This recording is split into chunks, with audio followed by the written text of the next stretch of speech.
ഒരു മലയാളി പയ്യനാണ്, 7 വയസ്സുകാരനുള്ളൂ. പക്ഷെ കൈകൾ ബന്ധിച്ചുകൊണ്ട് 4.5 കിലോമീറ്റർ, അതായത് വേമ്പനാട്ടുകായൽ നീന്തി കടന്നിരിക്കുകയാണ്.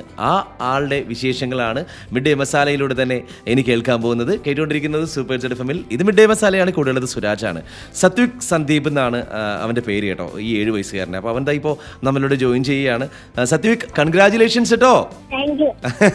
അടിപൊളി. അപ്പൊ കൈകളൊക്കെ ബന്ധിച്ചിട്ട് 4.5 കിലോമീറ്റർ വേമ്പനാട്ടുകായൽ അങ്ങ് നീന്തി കടന്നു അല്ലേ? ഇങ്ങനെ ചെയ്യുന്ന സമയത്തൊക്കെ പേടിയുണ്ടായിരുന്നോ? എങ്ങനെയാണ് ഇങ്ങനെയൊക്കെ ചെയ്യാൻ പറ്റിയത്? എത്ര നാളത്തെ പരിശീലനമായിരുന്നു? 6 മാസം. എന്ന് തുടങ്ങിയ മോനി നീന്തലിലോട്ടൊക്കെ ഒരു താല്പര്യം തോന്നി തുടങ്ങിയേ? ആരാ ഗുരു? ആരാ ആശാനാരാ? ബിജു സാറാണല്ലേ? അന്ന് നീന്തിയിട്ട് എങ്ങനെ ക്ഷീണിച്ചോ? കാരണം കൈകളൊക്കെ ബന്ധിച്ചിട്ടാണല്ലോ നീന്തിയേ. ചെറുതായിട്ടൊക്കെ. അപ്പൊ എന്തൊക്കെയാന്ന് കഴിച്ചിട്ടൊക്കെ ഇറങ്ങി? വിശന്നിട്ടുണ്ടായിരുന്നോ? അപ്പോ ആ നീന്തുന്ന സമയം മുതലേ എത്തിയ സമയം വരെ എന്തായിരുന്നു മനസ്സിൽ എന്നുള്ളതെന്ന് പറഞ്ഞ് ഞങ്ങളോട് എല്ലാവരും കേക്കട്ടെ. ഒന്നും തോന്നിയില്ലേ? ഓക്കെ. എപ്പോഴെങ്കിലും പേടി തോന്നിയായിരുന്നോ? ടെൻഷൻ തോന്നിയായിരുന്നോ? പേടിയൊന്നുമില്ല. ഇതല്ല, ഇതിന്റെ അപ്പുറം ചാടിക്കിടന്നവനാണ് ഈ KK ജോസഫ് അല്ലേ? ഏത് സ്കൂളിലാണ് പഠിക്കുന്നേ? Okay okay okay okay. അപ്പോ സ്കൂളിൽ നിന്നൊക്കെ ഉള്ള സപ്പോർട്ട് എങ്ങനെയാ? നല്ല സപ്പോർട്ടാണല്ലേ? ഈ 7 വയസ്സുകാരൻ 4.5 കിലോമീറ്റർ വേമ്പനാട്ടുകായൽ നീന്തിക്കടന്നു, അതും കൈകൾ ബന്ധിച്ചുകൊണ്ട്.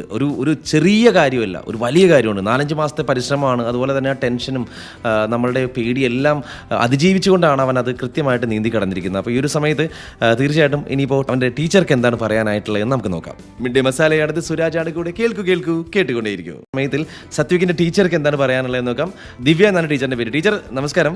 അപ്പൊ ഈ ഒരു നിമിഷത്തിൽ എന്താണ് ടീച്ചർക്ക് പറയാനായിട്ടുള്ളത്? സത്യം പറഞ്ഞാല് സത്യത്തിലൊരു പേടിയില്ലായിരുന്നു. പക്ഷെ കണ്ടു നിന്ന ഞങ്ങൾക്കാണ് ഭയങ്കരമായിട്ട് പേടി തോന്നിയത്. കാരണം കൈയൊക്കെ കെട്ടിയിട്ട് നീന്തുക എന്ന് പറയുമ്പോ അതും ഇച്ചിരി ഇല്ലാത്തൊരു കുട്ടി നല്ല പേടിയുണ്ടായിരുന്നു. നല്ല ടെൻഷനോട് കൂടി തന്നെയാണ് നോക്കി കണ്ടത്. അത് കയറി വന്നപ്പോൾ ഉള്ള ആ ഒരു സന്തോഷം ഇതൊന്നും പറഞ്ഞറിയിക്കാൻ പറ്റില്ല. അവിടെ 2ാം ക്ലാസ്സിൽ പഠിക്കുകയാണല്ലേ? 2ാം ക്ലാസ്സില്. എന്തായാലും ഒരു world wide book of record ഒക്കെ നേടിയിരിക്കുകയാണ് അവിടുത്തെ ഒരു സ്റ്റുഡന്റ്. അപ്പൊ എങ്ങനെയാണ് ആ ഒരു സന്തോഷത്തിൽ നോക്കി കാണുന്നേ? ഭയങ്കരമായ അഭിമാനമായ ഒരു നിമിഷമാണ് സത്യം പറഞ്ഞാൽ ഇത്. കാരണം ഇത്രയും പ്രായമായി എനിക്കൊന്നും നീന്താൻ തന്നെ അറിയില്ല സത്യം പറഞ്ഞാൽ. അപ്പൊ ഈ കുട്ടി ഇത്രയും നീന്തുക പറഞ്ഞപ്പോ തന്നെ അന്നേരം അത് കേട്ടപ്പോ മുതല് ഇങ്ങനെ മനസ്സിൽ ഇങ്ങനെ ടെൻഷൻ ഉണ്ടായിരുന്നു, നല്ല ടെൻഷൻ ഉണ്ടായിരുന്നു. വിജയിച്ചു വന്നപ്പോ ഭയങ്കര സന്തോഷം, അതിലപ്പുറം അഭിമാനം എല്ലാം ഉണ്ട്. ഒരു 4.5 കിലോമീറ്റർ അങ്ങ് നീന്തി അല്ലേ? ഇത്രയും അത് അവിടെ ചെന്ന് കണ്ടപ്പോഴാണ് ഇത്രയും വലിയൊരു ഇതാ നീന്തുന്നതിന് ഇത്രയും വലിപ്പം. നമ്മള് കാര്യം 4.5 കിലോമീറ്റർ എന്ന് പറഞ്ഞെങ്കിലും വെമ്പനാട്ടുകായൽ കണ്ട് ഇങ്ങനെ ഞങ്ങളെ അധികം ശരിക്കും പറഞ്ഞാൽ ഭയങ്കര ഒരു അനുഭവമായിരുന്നു അത്. അതെ, ഒരു ടീച്ചറിൻ്റെതായിട്ടുള്ള ഒരു ടെൻഷനും ആകുലതയൊക്കെ ഈ വാക്കുകളിലുണ്ട്. പക്ഷെ അതെല്ലാം മറികടന്ന് അവൻ അത് കൃത്യമായിട്ട് ഫിനിഷ് ചെയ്തെന്നുള്ളതാണ്.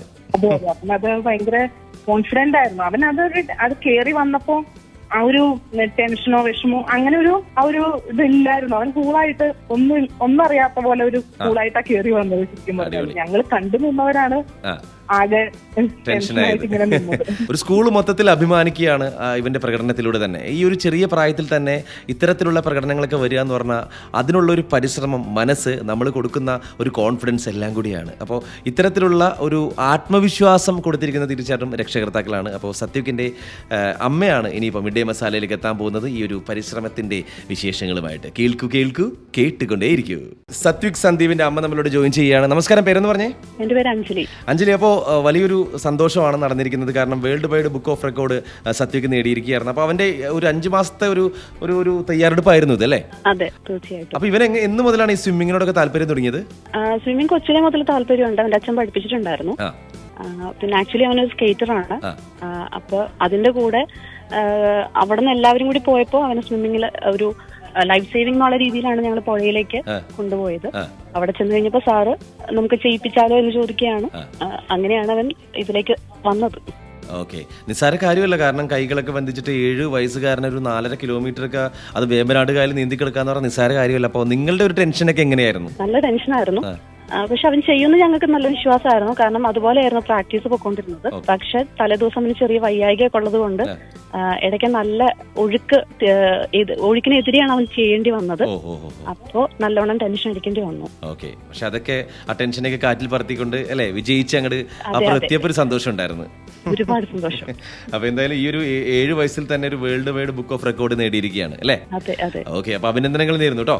ഇനിയും സത്യമൊക്കെ ഒരുപാട് ഉയരങ്ങളിലേക്ക് എത്തട്ടെ. Okay, thank you. നമ്മുടെ രക്ഷകർത്താക്കള് കുട്ടികൾക്ക് കൊടുക്കുന്ന ഒരു സപ്പോർട്ട് ഉണ്ട്. ആ ഒരു പേടിയും ടെൻഷനൊക്കെ ഉണ്ടെങ്കിലും അതിൻ്റെ അപ്പുറത്തേക്ക് അവനത് ചെയ്യുമെന്ന് വിശ്വസിച്ച് അവൻ്റെ ഒരു കരുത്തിൽ വിശ്വസിക്കുന്ന ഒരമ്മ, ആ അമ്മയാണ് നമ്മളിപ്പോൾ കണ്ടത്. അപ്പോൾ ഇത്തരത്തിലുള്ള ആത്മവിശ്വാസങ്ങൾ തങ്ങളുടെ മക്കളുടെ മേലുണ്ടെങ്കിൽ അവർക്ക് ഈ ലോകം തന്നെ കീഴടക്കാൻ സാധിക്കും എന്ന് അടിവരയിട്ട് പറഞ്ഞുകൊണ്ട് തന്നെ മിഡ് ഡേ മസാലയിലെ അടുത്ത സെറ്റ് ഓഫ് പാട്ടുകൾ വരികയാണ്. അതിൽ specially world wide book of records നേടിയ സത്യുവിന് വേണ്ടി ഡെഡിക്കേറ്റ് ചെയ്യുകയാണ്. കേൾക്കൂ കേൾക്കൂ, കേട്ടുകൊണ്ടേയിരിക്കൂ.